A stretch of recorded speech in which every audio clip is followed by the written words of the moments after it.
Yeah, we're recording. I wouldn't worry about how you looked because I've been out in the garden power washing it down today. You know, all the grime that comes over winter, and I'm just like, oh, I'm getting my fence redone. So I'm like, right, well, I better make it look half presentable for when the fence is done. So don't worry about how you look, Tam. I am covered from head to toe in fucking garden gunk. Awesome. Right, we're recording, and we're here having a proper catch up. It feels like forever since we've. I know we meet like every other week on the girls' calls, but it's not as personalised, is it, as this? No, it's nice to have a chat. Yeah, kind of. As a horrible introvert, I've realised during lockdown that I have actually missed people. It's really strange. Same here, mate. Same here. I was a bit like, oh yeah, I can decompress, and then I'm like, actually, I am quite sociable. I do actually quite like the conversational side of things. Yeah, came as a massive shock. It's like, oh, I actually miss people. Oh right, okay, maybe I am human. What will get inside after all? Yeah.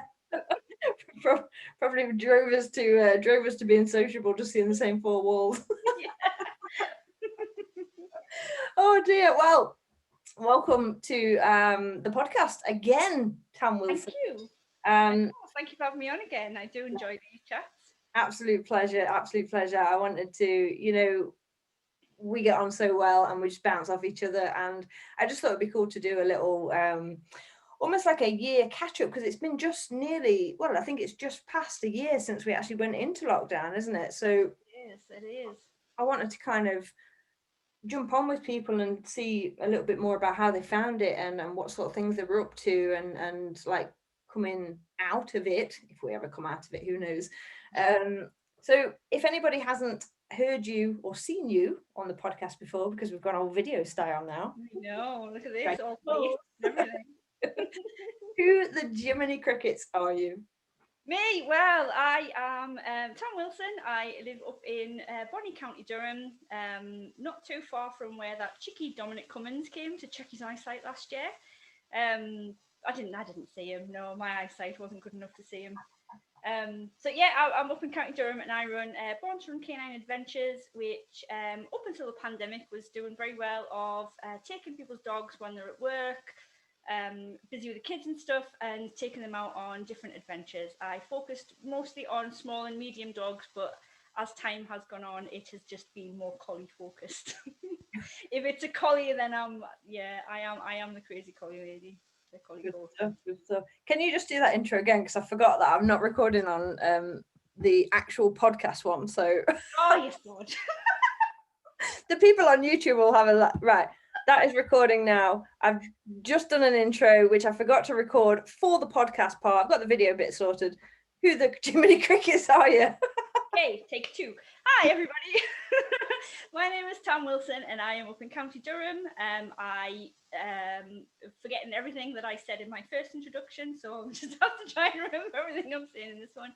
I run Born to Run Canine Adventures, which pre-pandemic was doing pretty well in taking people's dogs out for them while they're at work and busy with the kids and stuff. And basically just kind of trudging around the countryside, having an awesome time with the dogs, chucking in a bit of training, bit of scent work and that kind of thing. So yeah, that was kind of me. I was focusing on small and medium dogs after I had a bit of an incident with a very large German Shepherd, which I don't know if you remember telling me about. But so I was doing small and medium dogs, but I've kind of really niched down into collies, because that is my thing. I am the crazy collie lady, the collie coach. That is me. That was word for word, Tam. Like the first intro that the YouTube people will see, and the second intro that is now recording for the podcast. It's like word for word, except for the German Shepherd part. yeah, I've forgotten about that bit. I can blank that bit out of my memory. You don't want to talk about it then, because I was literally just going to say, I keep German Shepherd. What was the story? But no, I'll talk about it. That's fine. Yeah, well, 6 years ago now, I was walking two big German Shepherds, and the owners, I don't think, had been entirely honest with me about their behaviour.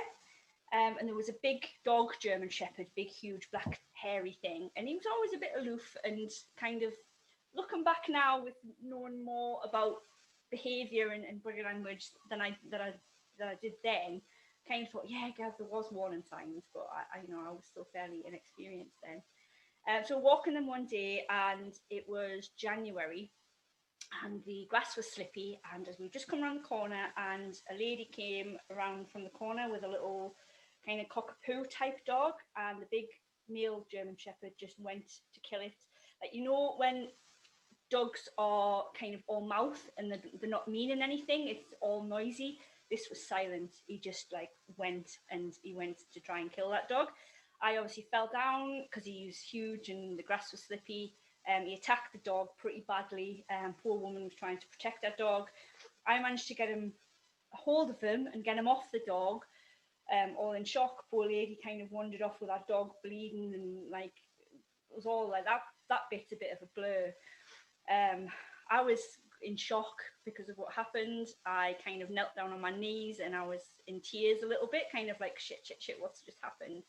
And as I was doing that and I looked up, the male shepherd just went and lunged for my face, and he bit my face. Didn't feel it at the time, but I stood up and I kind of pushed him away as I stood up, and then he lunged again, and then I put my arm up and he grabbed my arm and he kind of ragged on my arm.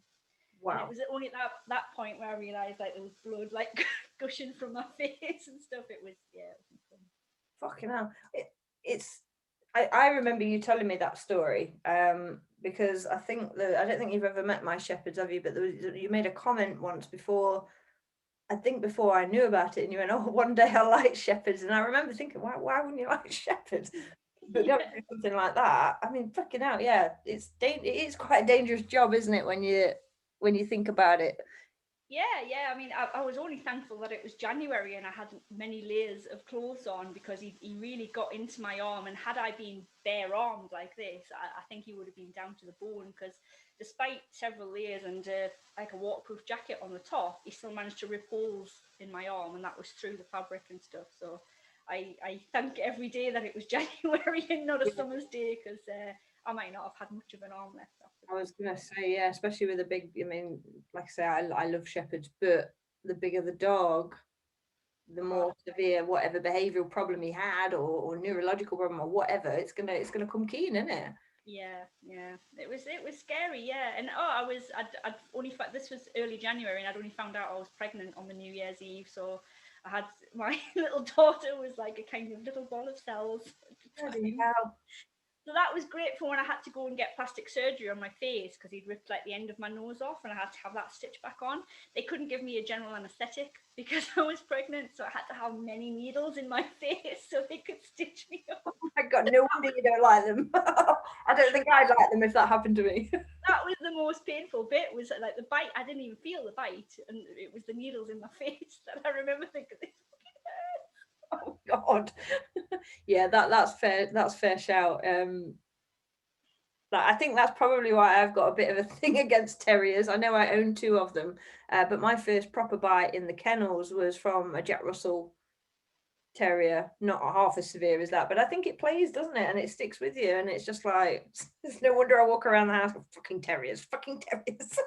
Yeah, one of my friends she got a German Shepherd later on that year, and he was lovely. I used to go walking with him, but like there was a part of me when he came running, bounding in his puppy kind of way, used to think, shit, he's not going to stop and he's going to jump on my face. Yeah. He was lovely. He's a lovely dog.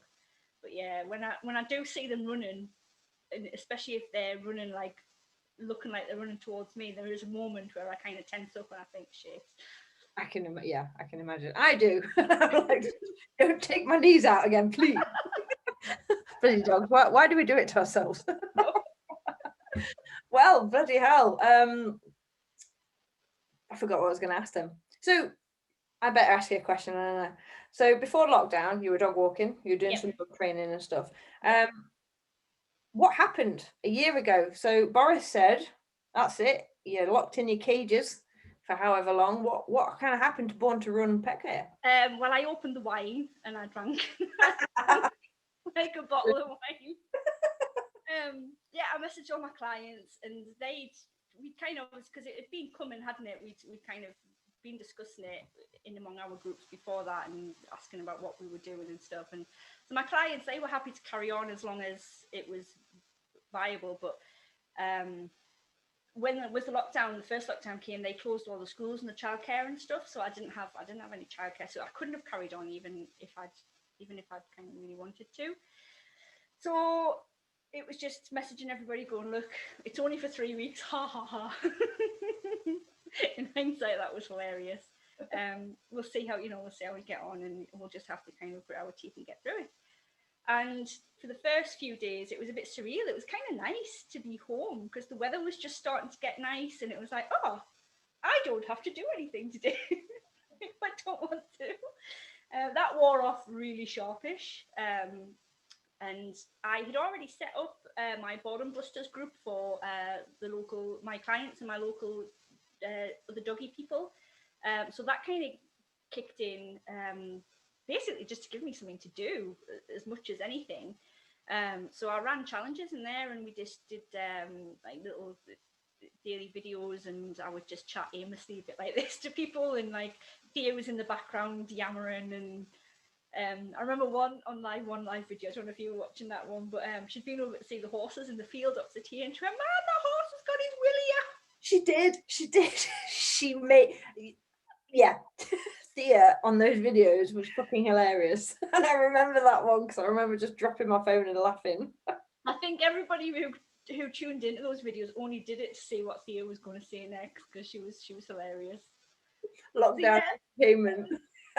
It was good fun. It was good fun. It was just kind of informal, but like how we're chatting, I would just chat away, and I'd do a little bit of like basic doggy stuff and sitting out in the sunshine. A lot of what I did. Yeah, no, fair play. And I think a lot of people were grateful for it as well, weren't they? Because like it was all new to everybody.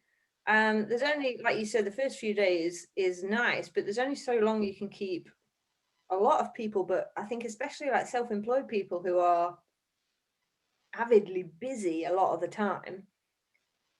Yeah. You can only keep them still for so long, can't you? Yeah, I mean, even me, who's like knackered all the time because I'm a single parent to what was then a 4-year-old who was self-employed. Like, I'm knackered all the bloody time, so I thought, oh, this is going to be good. I can have a rest. Oh, I can get all the decorating done in my house. Oh, I can do this, that, and the other. I played with the dogs. I played out in the sunshine. That was my life. Yeah, that was feels really surreal. That was only a year ago, but yeah, It's crazy, isn't it? It's crazy how it's time. Yeah, it has been, and I kind of feel like it's gone fast considering that we can now say it was a year ago. Yeah. But I don't know about you, but it dragged. Yes. You know what I mean? It was like six Well, of one half dozen of the other. there was the period kind of with the serious lockdown where like nobody was really working for the first, what was it, 3 months, and then I think end of May things started kind of opening up again, and I went back to work in the June, and started with client stuff. But I mean, everything was kind of different because either people were furloughed or they were working from home. People's circumstances changed, so I went back to kind of not as many dogs and all the kind of cat stuff. I used to do the cat visits as well on top of everything, especially in the summer. None of that. I had a handful of those. But even then, people were booking in, and then their holidays were getting cancelled because we were heading back into another lockdown in the autumn. So it was really strange to be kind of working, but not really.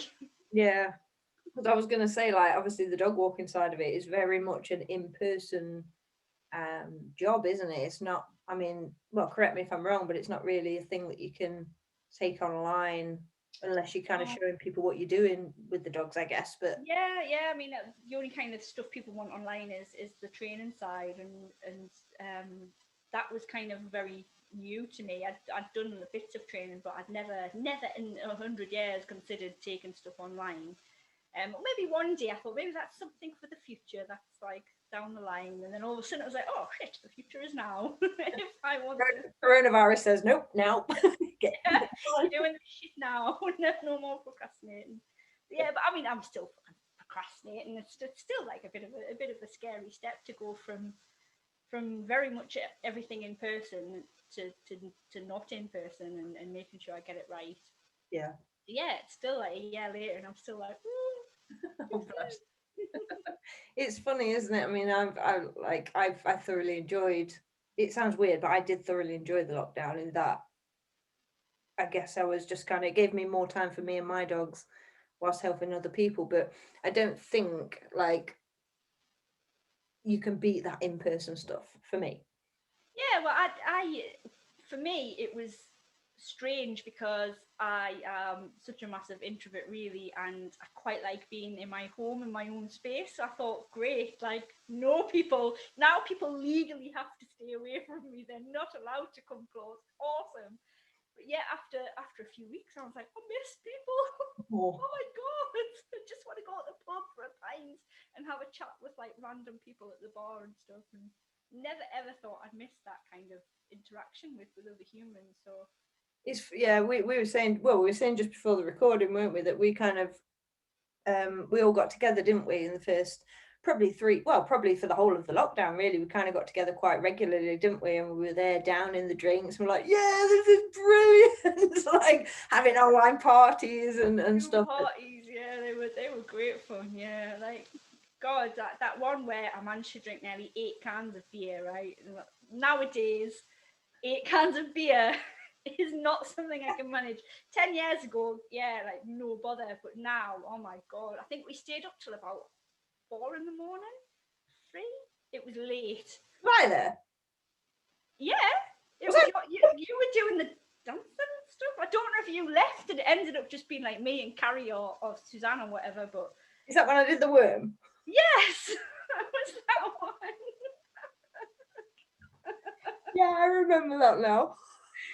Yeah, I woke up on the sofa at 6 o'clock and I thought, shit, he is about to get up out of bed any moment, and I've had like 2 hours sleep and 8 cans of lager, 8 cans of beer. Yeah, that was That's not what you want with a 4-year-old, is it? Three, 4-year-old. definitely not. No, I died a lot that day. I remember that. Yeah, I do remember that because I think we had did it on the Sunday and it was the Monday following, and I was on a call, not with my work, but with other business stuff, and I was just like, camera off, just listen. And I got asked a question. I was like, what? What? I think I did a very quick live that day, which was basically like, right, I'm really hungover, so we're just gonna do this. How's everybody? Right, okay, bye. Behind the scenes of the dog trainers worlds, it's like funny. Yeah, he had Disney Plus to babysitter that day. Yeah, so I don't know about you, but I kind of got to the point where I was sick of alcohol. Like I have Irish roots. I enjoy a drink, and like before the lockdown, I enjoyed meeting up because we used to get together in different locations on the UK, didn't we? And we'd have a laugh and a joke and a drink and stuff. But I got to the point where I was like, I don't want to see another pint of beer again. I don't want to see another bottle of vodka ever again. And it's just like, yeah, it got pretty bad. I'm not like trying to like nobody out there think I'm an alcoholic mother or anything. I was borderline. I wasn't having like vodka on my cornflakes or anything, but She lies. yeah, like sometimes it would get to like even just like 3:30, 4 o'clock, and I thought, oh, okay, I'm going to beer, and I'm like, Jesus, like this isn't normal. I shouldn't be doing this. Like, he's going, Mama, you having beer? I'm like, no. This is the real reason self-employed people are busy, so we don't turn alcoholic. Funny. So I'm sure as much as people would love to hear about our party alcoholic stories, and if you do, listeners, just tell us because we're more than happy to discuss them. Well, I'm sure We've got plenty. I'm sure there's a recording somewhere of me attempting to do that worm. So let's talk about the dogs. So in the lockdown, so you've not mentioned your dogs, have you? Who have you got dog wise? I've got 3 dogs. My house is getting to the point where they're all geriatric now. My old girl is Brenna. She's about 16, possibly 17 now. I've had her 12 years, so she was an adult when I got her in 2009. So she's a right old lady now. She's very grumpy and kind of likes to just do her own thing. Like if there's food, she's happy. She'll do much. She won't do much else. Just eat.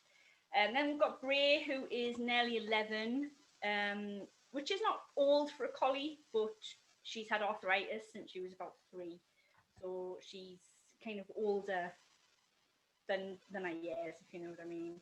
And then there's Taryn, who is 9. She's my youngster. She's the one I got off an Irish farm. I got her for free, and she's like the fittest of the lot. She's fit as a lot. which is good. Proper Yeah. working. Yeah, she's good. She was my more challenging collie, because Bray was kind of my first full collie. I got her from a breeder, and I got her from as a puppy, and she was a dream. Like everything training wise, you just showed it, and she was like, "Yeah, I know how to do this. It's absolutely fine." I did agility with her before I realised, like, with her arthritis and stuff. She was awesome to train. Like even now, I teach her something, and she just kind of gets it. She's like, "Yeah, I know what I'm doing. This is absolutely fine." Taryn, on the other hand, is a completely different kettle of fish. She's very anxious and very nervous, and it takes a lot more to train her to do something. Just to train her to go a taut middle with Bray and like kind of just lure it around and pop her through. And she's like, "Yeah, I know what I'm doing now. I'll just do that. That's absolutely fine." Taryn, oh no, I had to kind of lure a little bit round the leg, and then a little bit more, and then lots of reward, and then stop, and then a little bit more around the leg, and then, "Oh, can you pop your head through? Oh, what a good girl." It took like 4 times longer to teach Taryn to do something than it does to teach Bray. But she's great fun, and it's made me have to widen my toolbox a little bit of things that I have to train dogs, because Bray was a little bit too easy. Yeah, I had that with Sky. It'll be like the Tarins that teach you so much, won't it? You know, just like I was with the diggers and stuff. When we get an easy dog, it's like they don't teach you much in dog training, do they? Yeah, it's not work with Bray. Like nothing. I can teach her anything, and she picks it up within like minutes, and then like you get the treats out, and she's like, "Yeah, what we're doing?" We're like, "I know, right? I'll do this, and I'll do this. Is this what we're doing? Yeah, yeah, yeah. Do that." Taryn's a bit like you pick the treats up, and just that kind of looks at you like, "What we're doing? Oh Oh, no, bless will it her. be scary?" But you just kind of want to be able to talk to them, don't you? And like to say, "Hey, it's all right. We're gonna have some fun here." Yeah, she loves it once she gets going, but like that initial kind of like, "Oh, what we're doing? What's new? Oh." Hunter can be like that if it's out of routine. We've been working a lot on the competition healing and like some sports behaviors and things like that. And like where where he flicks his bum around and he comes into the side. We worked on a pivot for that, and it felt like forever. I must have been at that 3, 4, maybe even 5 weeks, just luring and then getting 2 steps and then getting 3 steps, and it just felt like an absolute lifetime. But once it Yeah, kind of clicks with these dogs, oh, but then going out there to do something different yeah, and totally like, oh no, I'm not doing that. Oh, that's not what we normally do. Very routine, basically, isn't it? yeah. I mean, the problem with collies as well, because they're very obsessive, is that if you do something too much, that's kind of all they do. It's like, "Oh, it's this. This is what you want me to do," and like trying to progress it after that is really hard. So I have to, with Bray, I have to be really careful. If I enjoy teaching her something, I have to not do it too much, because otherwise she just does that's kind of a default, like, because I taught her to do dead, so I'd go bang, and she does like a dead. And now, like, sometimes she'll just go, "Right, what, dead? Is that what you're after?" Because I enjoy doing that so much. She just does it all the time now. So with Taryn, it, you can do that and you get her to do it, but then trying to progress her on to the next bit, it's like, "Well, no, you've rewarded me heavily for doing this bit. Like, I know how to do this. Let's just do this." So I still struggle to get her to put her feet on things. She hates her feet touched, and trying to put her feet on anything new. So I've got like the balance board for Bray, and I get Bray to stand on that and do different things. And Bray, like, she's super confident. Taryn's a bit like, "Come on, touch it with my feet." Oh, Like that meme, like that weird creature that's going, like, "I touched something." That's what Taryn's like. If something touches her foot and she doesn't want to put her foot on something, she's like. So yeah, there's lots of challenges. Hunter would just be like, I'm just going to chill out in the sun. He's an incredibly lazy dog, physically, but like mentally, he's such a little shit Yeah. sometimes, to be honest. But yeah, it's funny. I think they teach us the most, don't they? Oh yeah, Um, definitely. so with your dogs, I mean, they're probably a bit older now and probably like maybe a lot didn't change, but maybe it did. Did you notice anything during the lockdown where you thought, "Oh, that's Oh changed"? God, yeah, Brie. I mean, Brie is super. She's a collie, so she's super sensitive. Anyway, for all she's quite laid back and she's quite confident, she still has that sensitivity to her. And as she's got older, she's got more and more noise sensitive. So when we went into lockdown, all of a sudden we had an anxious and loud 4-year-old home 24/7. Yeah. And that kind of really has upset Bray to the point where if Thea makes a loud squealy noise, as kids do, she kind of gets up and her tail's tucked right under and she's kind of walking around looking for somewhere. And I think having that routine change from where Thea goes and does whatever she does during the day at childminders or whatever, and we go out and we do all that kind of stuff, and then all of a sudden it was like 24/7 with this loud and I mean, because obviously Thea was a bit anxious with everything that was changing. We weren't allowed to see our family and stuff, which she loved seeing our family. And then all of a sudden it was like, no, we can't go and see them. So there was lots of kind of anxious times. But the other thing I noticed with Bray, because we weren't going out walking much, mainly because everybody else in the world was suddenly out. Like all my lovely quiet walks were suddenly like rammed with people. We did a lot out on the green outside the house, and that's where I used to do a lot of my recordings for the challenge group. When the weather was nice, we'd do everything outside.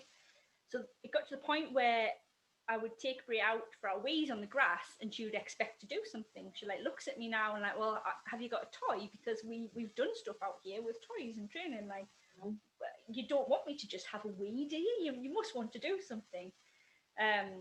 But also the other thing that's changed with that is that she doesn't always want to come back in the house, and I think that is linked to the air and the noise and the change and the upset. And so sometimes now she'll have a wee, but then she'll go and stand like at the furthest point away from me, and like, I don't want to go back in that house.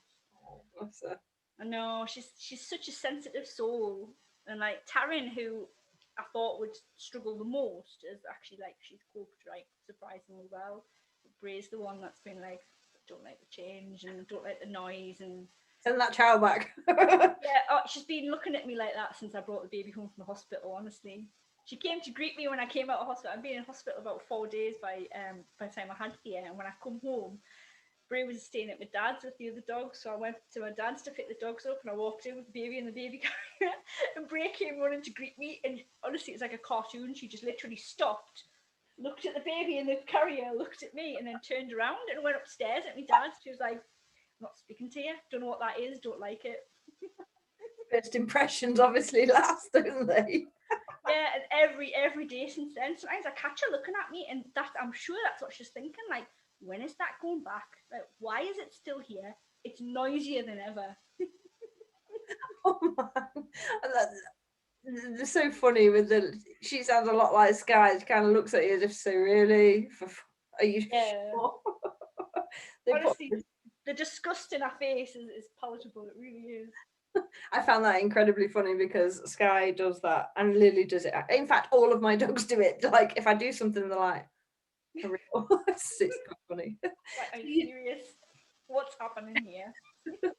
So you did notice some changes in them then, even though they're slightly older dogs. And with routine changing, then we did see some changes. Yeah, with barking as well. Like Bray was never much of a barker, and now she is. Now she's very vocal about things. So it's mainly like demand barking. So because we went out and we would do lots of training all the time, and then when I went back to work, that obviously reduced because I didn't have as much time to do all the stuff. It was like if I'm standing talking to somebody, if I've got a toy, it's just like demanding, like me, do stuff with me.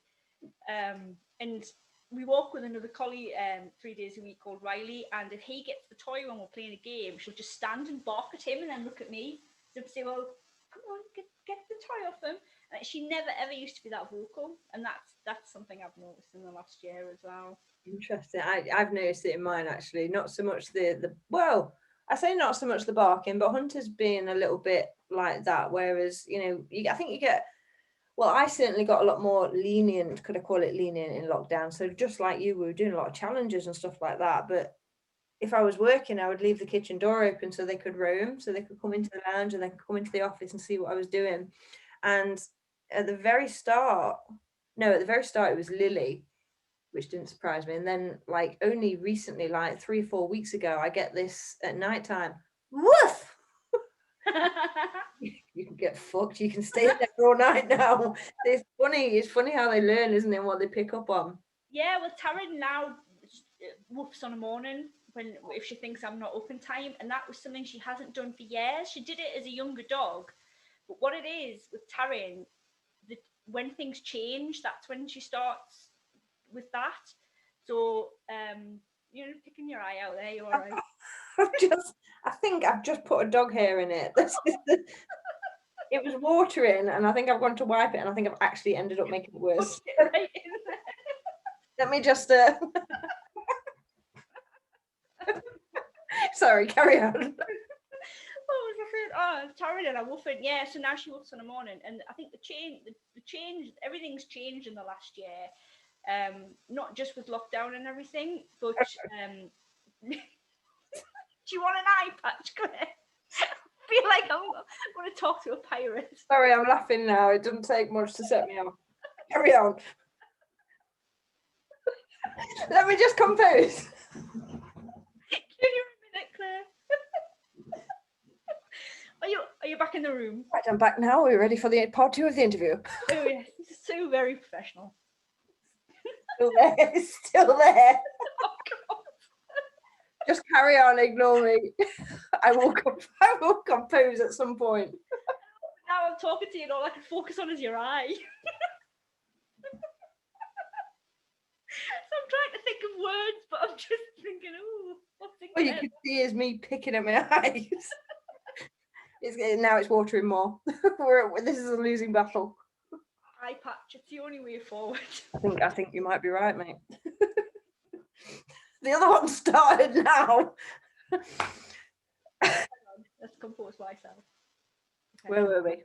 Taryn and our weirdness, our woofing. Because I, against all odds, managed to start a new relationship in lockdown and like a pandemic romance. So now we kind of spend a little bit of time on a weekend in a different house, and that change has started our I can't concentrate on anything else.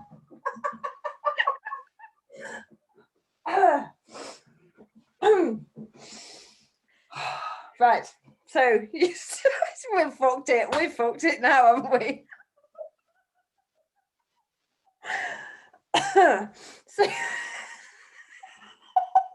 oh my goodness, maybe I might need to pause this. Haven't even got beer, I've just got tea and I'm still giggling like a lunatic. It's not even that funny. It's not. Okay. So you started a romance during lockdown. Views are either going to go right up on this or right down. Like, look at these two silly cows laughing over a bit of a watery eye. You can tell it's been a long year. Yeah, we need to get out, and we need to have socials. Yes. The same four walls are sending us slightly insane. Right. Let me just wipe them one last time. So you started a lockdown relationship. I did, yes, which was a bit of a surprise because obviously you don't see anybody and you don't go anywhere. But yeah, it was a guy I'd known for 10 years. He used to be my agility trainer when I lived in Barnard Castle. And we'd been kind of friends for that long. However, when we first met, he was married and I was in a different relationship. But I'd always had a bit of a soft spot for him. Not that I would ever kind of divulge that because he was a married man. I thought that's very wrong. I used to tell myself that I kind of just admired his dog handling skills because he had collies. He had a collie, and he was really good at agility. And I used to just kind of tell people, I'd talk about him. I was just like, who is this guy? I'm like, oh, just somebody who's really good dog handling. Like, yeah. Planting the seed all those years ago. Yeah. But yeah, so we got chatting over lockdown. And then when we were kind of allowed outside and allowed to see people again, we kind of met up, and that was that really, and that kind of started. And then when we went back into lockdown, we became kind of each other's bubble, as it were. So that's been going on for about 6 months now, and I still want to see him, and I haven't killed him, so I'm thinking this is a good sign. That's always a bonus, isn't it? And where did that tie in with the barking dog, Taryn? At Taryn, yeah, because we stay there on a weekend. Yeah. And she started like woofing on a morning. It's like, oh, it's time to get up. Whereas she hadn't done that since she was a puppy. So she's getting a bit of a demanding little cow bag on a morning. It just goes to show, doesn't it, that at any age a dog can learn what is going to work for them. Even with all the best behaved dog in the world, they're just like us, aren't they? They're learning stuff every day. Yeah. That works. I'll use it again. That works. Yeah. I'll use it again. I think we'll probably, I mean, how is it with you? Have you noticed any changes in the dogs that you're seeing too, like working wise with, or any reports from owners on changes in their behaviour? What sort of things have you? Definitely more vocal. There's a little Cavalier cross who I walk, and she was a bit anxious beforehand, but she's like now, if we walk anywhere and one of the lanes that we walk up to get to the walk, there's a staffy in one of the gardens, and if the gates are shut and the staffy's out, he launches himself at the gates. He runs backwards and forwards frantically. So she starts barking at him. So now, if we start walking up that lane, even though the gates are open and he's not there, she starts barking because she thinks he's there. I'm going to have to bark at him. Yeah, I mean, the dogs haven't been too bad. I think a bit more clingy with their owners. I think because when people have started to work from home, they've naturally wanted to have their dogs with them all the time, instead of keeping to. Not all my owners, some of them have kept the routine of like, right, the dogs get walked, they go into that room for a sleep or whatever, blah blah blah. But I think a lot of people say the dogs are with them all the time now, and there's a bit of a change in how the dogs are kind of thinking, well, owners are back to work or things are changing. Then, well, why aren't we with you all the time now? Because we were for a long time. It sounds really harsh, but even though I was home and doing a lot of training and stuff with the dogs, there was still times when I was sat on the computer doing work or whatever, and I would completely ignore my dogs. And sometimes even when I come in now and they get overexcited because I've been out, especially when I first went back to work, I had worried about leaving them in case they were barking and stuff. But when I get home, like, I don't make a big fuss of them. I'm like, all right, girls, and I just come in because like otherwise they're just gonna the madness is just gonna go through the roof, and I'll be like going backwards with them. Exactly, especially with multi-dogs as well. I think I did very similar when I first started noticing that. Well, it was with Lily that I noticed it more so. Hunter's is more like training and evening based, but Lily was like, oh, we're doing something. And it would always be about 10:30, 11:15, because I ran my lives at 11 o'clock. So we'd go out first and toilet them and do some beforehand. And I think when you're aware and can spot the like subtle signals, it makes it easier, doesn't it? Because especially with multi-dogs, it just escalates and escalates and escalates and escalates. And I think with all of the lockdown puppies, people might be seeing a little bit of a problem there. Hopefully not separation, but we might see that. It's going to be an interesting. Is she there? Say hello to Claire. There she is. I wondered where you'd been, Thea. She's come in to tell me she's hungry after I fed her, like, before we started. Hi, Claire. Hi. Do you need more food? What? Do you need more food? Yeah. Good lass, good lass. What is she making for you? What's for tea? What should we have? I don't know. Pizza, because nice and easy, and I'm knackered. Yeah. Yeah. You're just looking at yourself in the camera. I saw that. Got you on film.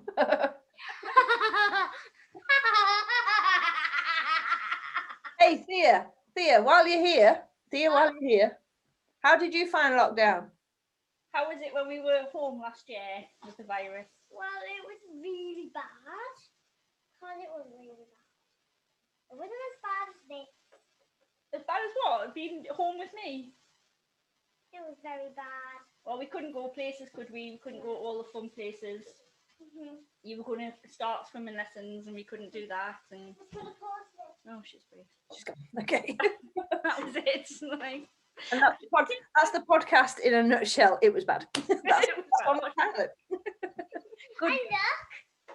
yes, you My know, goodness. Mm-hmm. Tooth fairy coming for you then. she's been. Yeah. Give you £1, didn't she? Yeah, it was £1. And that's like £100. 100 pence. 100 pence. Oh, Our cousin tried to tell her that the tooth fairy only gives paper money now. I said, no, she doesn't. I'm going to say if the tooth fairy's knocking out 100 quid, I'll be pulling mine out to get. Oh, you tried to freak me out by saying the tooth fairy. Teen Titans would come. No, it didn't. Right. Can I finish this and then I'll give you lots of food for your grown bones? But I'm hungry now. Well, I'll be in a minute. Go on. Save me some pizza. I'll never go without pizza. I'll not keep you too much longer then. Toppings. Go on. Huh? It'll have long toppings because I don't like You them. just like cheese. Yeah. Cheese. I'll have your toppings then. Go on, I'll not be long. Yeah, I'll not keep you too much longer because we cannot get in the way of a hungry child. No, you don't want to see her hungry. It's No, I can wait. It's pretty bad. She literally had like food just before we came on, so to try and keep her going. But obviously that's not enough. She's going to be taller than me before long. Hey, she's a growing child. Go keep her well fed. Keep her well fed. So yeah, with the lockdown stuff, have you had many puppies come through on your walks? Not yet. No. I haven't really done much advertising recently though. Which I need to kind of get my finger out and do some of that. Kind of just dreading them a little bit because they're going to be hard work, and I think a lot of people weren't entirely sure what they were getting themselves into getting a puppy during lockdown, and kind of foresee what's coming. Yeah. I've seen plenty of puppies around everywhere I walk. There's poor little puppies spinning around on the end of retractable leads. I just think, oh my god, you need some help. Yeah, I think well, although I do puppies, I think I'll see more of the I'm going to call it backlash because that's the only word I can think of right now, but the backlash of maybe perhaps a different kind of socialization and an increase in more, I'm seeing more frustration these days. I think we're going to see a lot of that, aren't we? I think that's gonna be the next year or so. I think because people are still getting puppies now, even though puppy prices have gone like ridiculously crazy through the roof. Like people are still paying the money for these poor dogs who have probably not been greatly bred, and probably not had the great deal of pardon me, there's a little bit a great deal of socialization from the breeder either. The right kind of socialization. So yeah, I think the years to come, I think we'll feel the effects of dogs, because I think a lot of the puppies that we got will end up in rescue, and then the rescue are going to rehome them, and then the people who rehome them are going to get a dog home and realize that there's like 100 different issues to try and deal with. Yeah, it's sad, isn't it? Maybe we could I'm probably putting you on the spot a little bit here, but if anybody does watch this and perhaps has either got a puppy that's young or perhaps is coming into that time where they're starting to get a little bit more testing, should we say, what would your 3 tips be for anyone who's struggling with that? Well, you want to get in touch with somebody who knows what they're doing. If you haven't got a clue what to do with your puppy, you need to speak to somebody who does. And that's not kind of the people who copy the celebrity dog trainers on Channel 5 programs. Naming no names. Naming no names. Do not go near anybody who tells you that you need to dominate your puppy, that your puppy is trying to dominate you. Anybody who suggests using a spray bottle or a can of shaky stones or anything like that. You speak to anybody that tells you to do those things with your puppy, then just run in the other direction. So you want to get in touch with somebody who kind of understands your dog and what they've gone through, and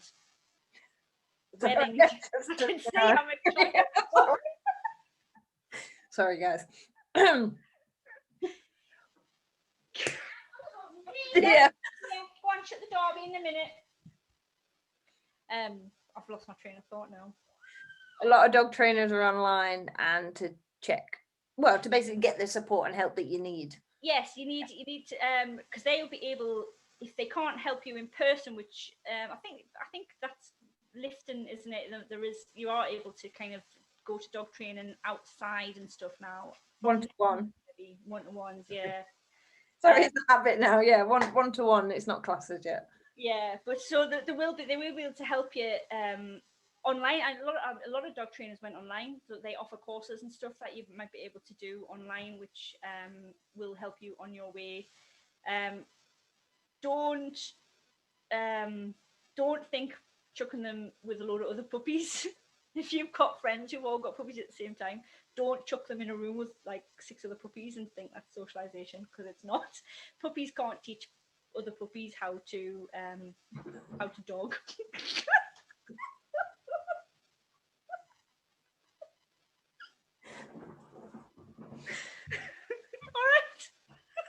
All right. I'm sorry. Right, let's start. I'm sorry. Right, 3 tips. Go to somebody reputable who's not going to use aversives with your puppy, and check out probably every single dog trainer in the UK is online right now. Yep. You've got your pick, really, because everybody's there. You know, you're not stuck. You're not limited by local dog trainers now. So if there's a dog trainer that somebody suggests and they're 200 miles away, they're bound to have something online that can help you out. Mm-hmm. Yeah. Don't chuck them with a load of other puppies thinking that you're socializing them. And third one is don't flood them. Like, I think a lot of people, when things are going to start opening up, people are just going, well, I need to take my puppy there so that they get used to it. Your puppy's going to go from not seeing busy shops and busy pubs and busy streets and busy whatever. Don't just take them and go, oh, this is socialization, because what you're going to do is you're going to have a dog that's shit scared of the masses of people that are suddenly going to be around and noisy and things like that's not. It's, you need to kind of avoid just kind of chucking them in at the deep end and hoping that they swim, because 9 times out of 10 they don't swim. Yeah, no, and it can often look like it's working, but it's actually, yeah, like you say, flooding them and making them feel worse. We literally did this with the puppies on last Saturday, I think it was. We had 3 little puppies just outside doing some just basic socialization, and for anyone who's watching this who's perhaps got a small puppy, just let them look and just give them something nice, give them a reward, give them a praise, give them a toy, something that is how you properly socialize, is to let them experience the world and then pair it with reinforcement. What in God's name was that? Don't know. Something's on the floor in there. Maybe we should leave it here, pal, because some shit's just going downhill. What with my eye wiping and the kitchen. Yeah, he's going to wreck my house because she's so hungry. She's like the whole eating the cupboard door. So where is the best place for people to go and find out more about all of these wonderful puppy things that you're going to be doing very soon? And of course, all your dog walking and training. Yes, you can go to www.borntorunpetcare.com. You will find everything on there. You will also be able to buy my book on there, which I wrote during lockdown, so I wasn't completely lazy arse during lockdown. I did work. I wrote a book. It is aimed at collies. It's called Collie Chaos to Calm, and it's helping your work your dog's mind at home, not just kind of tossing a tennis ball for them for an hour. But it applies to other breeds of dog as well. Like any dog that's interested in doing a bit of sniffy work or whatever, then it's all on there. So yeah, all that's online. You'll be able to find and read my hilarious blogs. I was just going to say that will come in useful for, like, we've just picked up on little puppies there, but anyone who's struggling with a perhaps slightly older puppy or a dog who's quite chaotic, if you like, then the methods will work for the same, won't they? They will, yeah. They can apply to any breed of dog, and any dog can sniff. Don't think that you have to have a sniffer dog, kind of like a hound type to do sniffy work, because any dog can do it. They should all know that I'm a massive fan of that, and if you don't, then there's your reminder. So perfect. Right, well, I'll leave you to go and feed the child, because as soon as she mentioned pizza, my stomach started rumbling. So we're a right pair, aren't we? You burping, me eye watering, tummy rumbling. It's like, God. It's been fun. I've enjoyed it. It's been great. Thanks for having me on. No, thank you. And maybe next time, maybe we could do like maybe we could get everyone together and we'll do a lockdown beer drinking finale. Yes. Seeing as that's how we started lockdown, maybe we can take Yeah. our one bottle of beer and and nurse it for an hour while we have a group chat. That could be cool. No crazy dance moves this time, Claire. Well, we'll leave that to the viewers if that's what you want to see. But Let now, us know. if you want to see Claire doing the worm, I'm not going to spoil it. YouTube, if you want to see that, fire in the comments. Podcast, this is audio, so you're going to have to find a way to get in touch with me. That's what you want to see. Right, we'll leave it there. I will worm my way out of here. oh my god. Thank you very much. And now I can wipe my eye all I want to because we're finished. Right. Thank you very much. Everyone, thank you very much, Tam. Speak to you soon. See you soon. Bye. Bye.